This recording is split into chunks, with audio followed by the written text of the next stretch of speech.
in place. They're not even really discussing it. A few Congress people have tried, and then they've gotten run out of office like Dennis Kucinich. Let me ask you this, because you've put out alerts over at LaRouchePAC.com and in your executive alert system that folks can sign up for online that's indispensable. Lyndon LaRouche, again, is our guest. Why are they racing to tell Congress they don't control war anymore, which is obvious treason? Why are they openly announcing to everybody that Obama is activating a nationalization of the economy, which isn't even a nationalization because foreign banks are running it. So it's a foreign corporate takeover, receivership, like the austerity we see in Europe. We're going under that same system.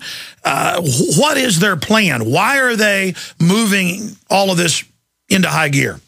They want to eliminate the memory of the United States. And we don't have people so far who have had the guts and the position to throw Obama out of office. If Obama is not thrown out of office, you better kiss the United States goodbye where you still have the chance. Wow. So let me be clear, because I know some of the same interests are behind Romney that are behind him, and more now Romney is the presumptive person there. He doesn't figure as very important, except as a nuisance in my record. Okay, so you're saying they're going to give it to Obama if... Obama, they don't care. What they want to do is destroy the United States. If they destroy the United States, then the only obstacles to destruction of the planet lie in Russia, China, India, and so forth, which are major powers in their own right. But if the United States goes, and we're about to go, if the dictatorship, the fascist dictatorship, by this president we have now, if that's allowed to continue, you're not going to have a United States, and you're probably not going to have a world. Well, I think you just said it. You put your finger on it, and I want you to elaborate, please, sir. They have the head of the CIA come out and say, yeah, we're spying on you without warrants 2 weeks ago, a week and a half ago. Right. We have government openly announcing that we're run by foreign powers and the Congress is vestigial or ceremonial, openly. We have just a flaunting of corruption now, banning protest, arresting people for filming. I mean, the system has put the message out, drive them into submission. And you're saying that's to fully break us and make a clean break with freedom. This is like Adolf Hitler. You know, you go into the picture of how Adolf Hitler came to power. He was treated originally as a joke by most Germans until he took his measures and started assassinating people and putting them in prisons. And then that took over, and he was run by the British at that time. Hitler was a British creation. I want you to elaborate, because people think that's a joke. That's why the deputy Fuhrer flew over with a treaty, parachuted out, they locked him up for life, and those documents have come out that they set him up in intelligence. He thought he was going to have an alliance with England, a deal to go into France. They would then team up and take out the Russians, and this is why he wouldn't bomb the British cities. He kept saying, we have a deal. The king was a Nazi. He had to advocate. See, people don't know this history. Please elaborate on that. Well, just take the case of the guy who created Hitler by saving him from bankruptcy. Prescott Bush, the father of George H.W. Bush and the grandfather of the George W. Bush. These people, I don't think Prescott Bush was clever.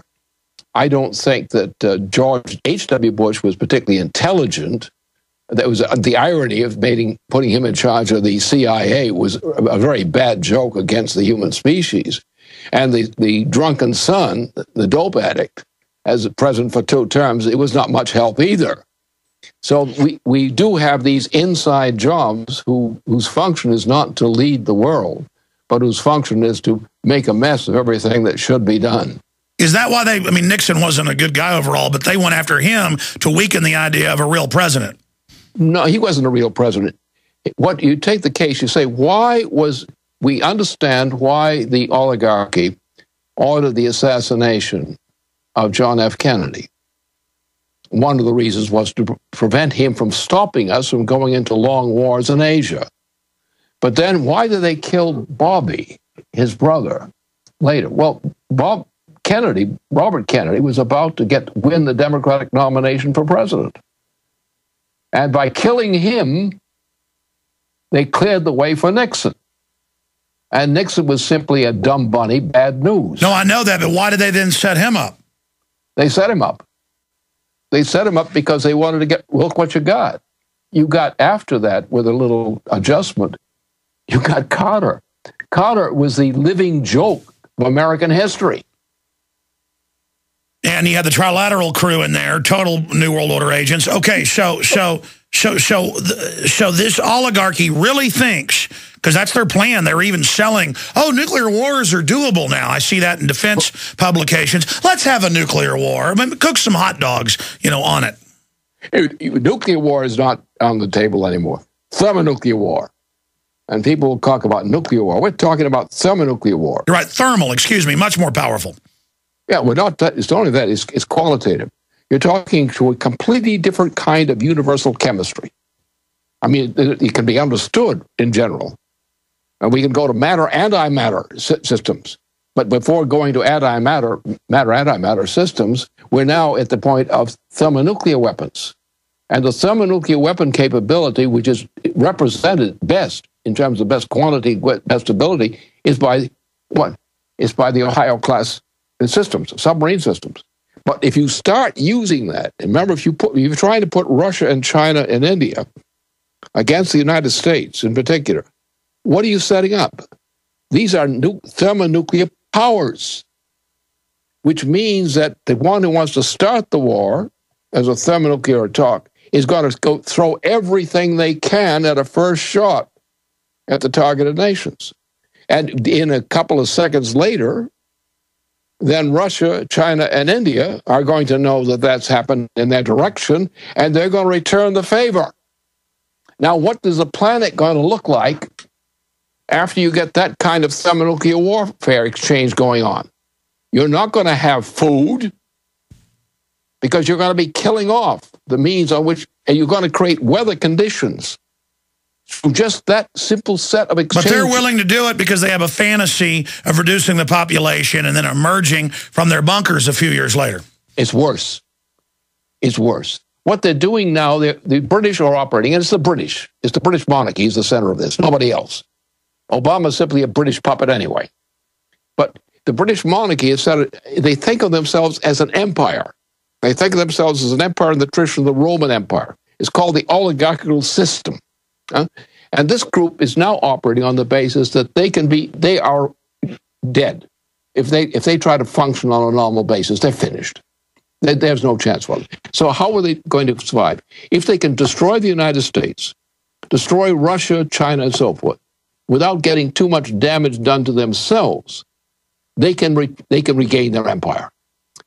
Otherwise, they don't give a damn. And the British monarchy doesn't care who lives or dies. It just cares on one thing, that there will never be a ruling force on this planet to take the role away from the British Empire. Well, have you also noticed that Petraeus and others are getting all these foreign knighthoods, that it's in the Constitution, that that's illegal? They're entering an agreement and being part of an organization of a foreign government. They're just flaunting the usurpation of our country, I guess trying to set the legal precedent by possessing us. Possession is 9/10 of the law.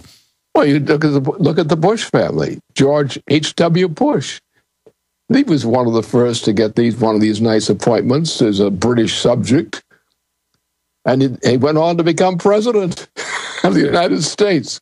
Who's working for whom? Well, it's incredible. People don't know that you get this patronage. You get houses, money, all sorts of stuff with that. I mean, it's an open payoff. This is the way the system works.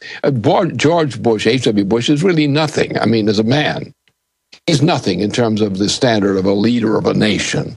He's a wimpy, old wimpy George. But what happens, these puppets, like George H.W. Bush and his silly son, they get made figures. They made objects of worship in the U.S. political system. And therefore, the prestige that is awarded to them, which isn't worth anything really, then becomes a lever to cause awe among the unsuspecting citizens who don't know what the devil is going on here, because nobody's telling them to speak of. It's truly disgusting. I want to give you the floor in the final 6-minute segment coming up after the break. Quickly, sir, tell us what you want to talk about when we come back. just about what the solution is. Because all right, we'll talk about solution on the other side. And do you support this move to try to start the impeachment of Obama? Maybe we can ask you ideas of, I agree, the figurehead, getting rid of this puppet, that would be a good symbol of the world, Glass-Steagall, all of it. How do we turn the tide against this madness? We'll be right back. Stay with us. It's our final segment with Lyndon LaRouche of LaRouchePack.com. I really appreciate him joining us once a month or so with his commentary. And unfortunately, I have to agree with everything he's saying. I want to talk a little bit about how we do hopefully get rid of this globalist puppet, Obama. But there's a giant campaign. They're talking about having criminal charges against Limbaugh for making fun of somebody who wanted thousands of dollars of condoms. But meanwhile, Robert De Niro can make fun of anybody he wants, including presidential candidates' wives. They're trying to get him off the air. I know some behind-the-scenes stuff at affiliates that we're on that also have Limbaugh. We've never seen such an attack. And I agree with this article out of the Associated Press, radio campaign, next step against Rush Limbaugh, and it goes on to break down that it is an attempt to shut down free speech. And we have Sarkozy saying, visiting hate sites, and my site gets listed as hate. I've seen Lyndon LaRouche demonized by the Southern Poverty Law Center and ADL and others as hate. I mean, this is just a mild-mannered statesman talking about issues. They are really getting ready to go after free speech. What's your take on that? I mean, even if I disagree with a lot of what Limbaugh says, we've got to stand for his free speech, because if they can bring him down, they're openly saying this is going to be a new reign of terror to kick people off of radio and TV. I think they killed Breitbart. He had stuff that was going to destroy Obama. Anybody that tries to bring down Obama is in deep trouble. Yeah, that's true. But you have to have the guts to do it. Then you take a case like Limbaugh. Well, people like me, we know what Limbaugh is. But we also know that if they can use him as a target for persecution of this type that's being done, then we all lose our freedom.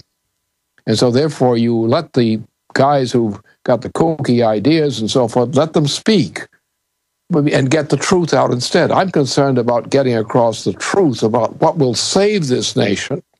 And I'm not that much concerned about people a little bit funny. It's what's needed. For example, we need Glass-Steagall now, and you will never get it unless Obama's removed. Otherwise, it's a popular conception. We need other things. We need to go to a credit system in order to... Look, for example, we got one of the greatest water crisis the United States has ever experienced. And it hits most of these lands from the Pacific toward the west. Now, we've got a project called NWAPA. It would take 30 years to complete it by the original design. It's been redesigned for modern conditions now and other things. This program, even when it begins to be developed, will be a restoration of the management of our water system, and would be the restoration of our ability to grow crops. That's right. The British system admits they're destroying our entire dam infrastructure, everything. And people shouldn't forget, you are credited with the original brainchild idea, which they took from you. But it's on record that Reagan read your reports, and that's where he got the idea. I mean, that's in the Washington Post. You had the brainchild of Star Wars, but not as an offensive system, as a way to share and then end war, because it was it cut nuclear weapons out of the equation. That's right, because we can do it again today. We still have this thing. We have problems in the solar system, which are very dangerous for us over the coming period. We have the beginnings of the technology needed to overcome many of these problems. For example, we could be hit by a giant rock of a certain size. They're coming by us all the time. If one of them clobbered us in the vicinity of the North Pole, everybody in this planet, this nation, would be dead. But we have the means, the technologies now which we can put to work, which will enable us to prevent such things from happening. Wow, Lyndon LaRouche, I know you're a busy man, but maybe you can come back in just a few weeks just on Star Wars, just on a global defense system against these heavenly bodies coming in. Thank you so much for the time. I really appreciate it. Good to talk to you. All right, amazing interview. Lyndon LaRouche.